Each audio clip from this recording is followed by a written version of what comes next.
Hiking gas stove efficiency. That's the burner that you use, plus how you use the gas cylinders with the burner. Now these are the three gas cylinders. You've got a 100-gram net weight cylinder, a 230-gram net weight cylinder, and a 460-gram net weight cylinder. Now I picked this 100-gram one up for about $9, but this 460-gram one is $17. So obviously that's 4 and a bit times as much, so that should cost around about $40, which it would if you got it in the small cylinders. So that's the first thing you have to be aware of when you're going on your extended hike. What size cylinder you're going to need. Obviously the bigger cylinder is more efficient because it's less cost for the amount of gas that you're going to use. Now according to the cylinders, this 100-gram cylinder can heat 12 litres of water. The 230-gram can heat 25 litres of water, and the 460-gram can heat 50 litres of water. Now that's all very well, it says that on the cylinders, but there's so many things to consider.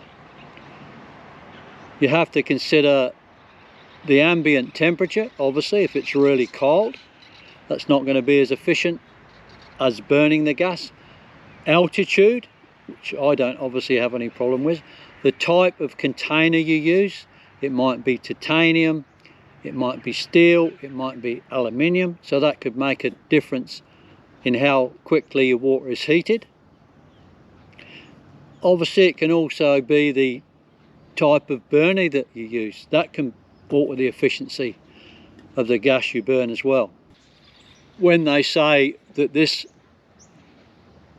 100-gram cylinder can boil 12 litres of water, if you boil 375 mils for a cup of tea or coffee, and then you go and heat up another 300 mils for something else, you're doing twice the burn. Obviously if you're heating a litre of water, that's what this is based on. Always put the lid on your pot. Never leave the pot open because it's just not efficient. That lid being on the pot will allow the water to heat a lot quicker. Always use a windshield. On a smaller container or the mid-range container, you can use one of those stand-up shields, but when you start to get to this height, as you can see from the bottom of the container to the top of the flame, is quite high, so you're going to need quite a high windshield to shield the flame. So with this Optimus windshield, being as it's used on top of the gas cylinder, it doesn't matter what the height of your gas cylinder is. So this is a lot more efficient and you use a lot less gas with the wind. Obviously the wind's blowing towards you, you're having this front section into the wind, and I find it really efficient. And as I say, the windshield, the stand-up ones, they have pegs that go into the ground, whereas today I'm using it on a table. So it's a lot easier to use. I don't know if you can see that on the camera, but you don't want the flame from your burner going up the side of the pot there. It's totally inefficient. You want to turn it down so the flame is just on that roll on the corner there. Then it's burning at the most efficient. Obviously you can have a wider pot so you can turn the burner up higher with a wider pot, but don't forget a wider pot is more weight to carry as well, so you've got to be aware of that. The other point is, while you are boiling your water, keep an eye on the water.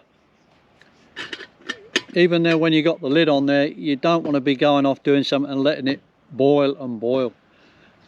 So many things you don't even need to have the water fully boiled. You can have a rolling boil. With coffee, you definitely don't want boiling water, and quite a lot of rehydrated foods, you don't need absolutely boiling water either. So keep an eye on that. You don't want everything to be fully, it's just more efficient with your gas.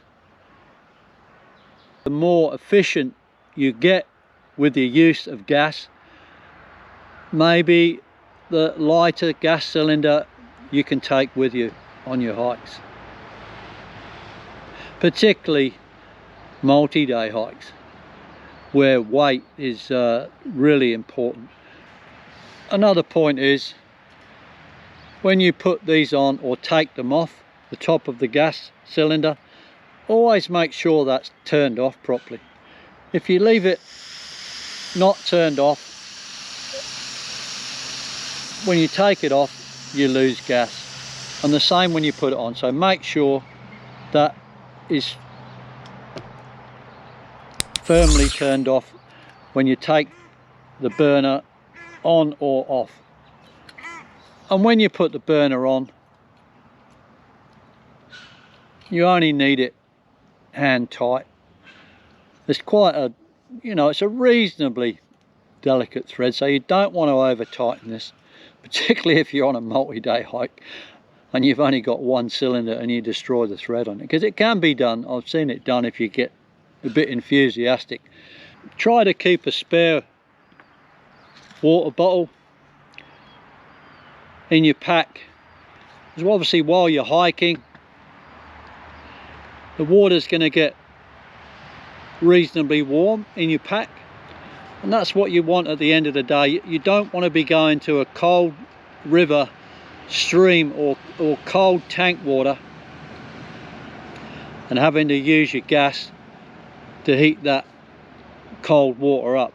So if you've got that in your pack for what you're doing at the end of the day, it's already warm, and that's another way, just another way to make burning of the gas more efficient. Obviously you're not heating water from really freezing cold, which you obviously you're going to get in some locations. So your water in your pack is already warm to go. Another one people do is heating water up to wash your pot out, or heating the water in your pot to wash it out. You don't need to do that either. If you've got any type of water source near you, a stream, a river, tank water, or even a puddle, you can wash your pot out with that without having to heat up water. And at the end of the day, when you do heat the water in your pot for your meal or your coffee, by heating that water up, it burns off any residual that you would get from the water source, be it tank water or a puddle of water, whatever. So that's another thing you're not going to do, is heat water to clean your pot out. That's just a waste of gas. Now, I never thought of this myself before. One of the subscribers to my channel came up with this idea in one of the comments, and he said that you can, because I like bacon, you can pre-cook your bacon at home before you go out on the trail. It's good for a few days, and you can put as much as you like in a snap lock bag, freezer bag. So yeah, that's just another idea. You can pre-cook your bacon for the mornings, which is what I use it, with some bread, some porridge as well.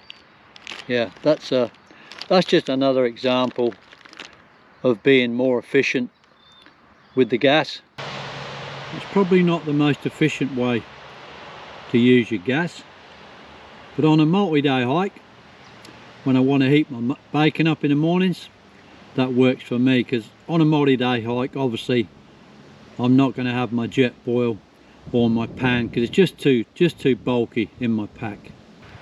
There's various ways of knowing how much gas you have in the canisters. Obviously you can weigh it, you can put it in water, it floats at a certain level when it's full, and then obviously another level when it's empty.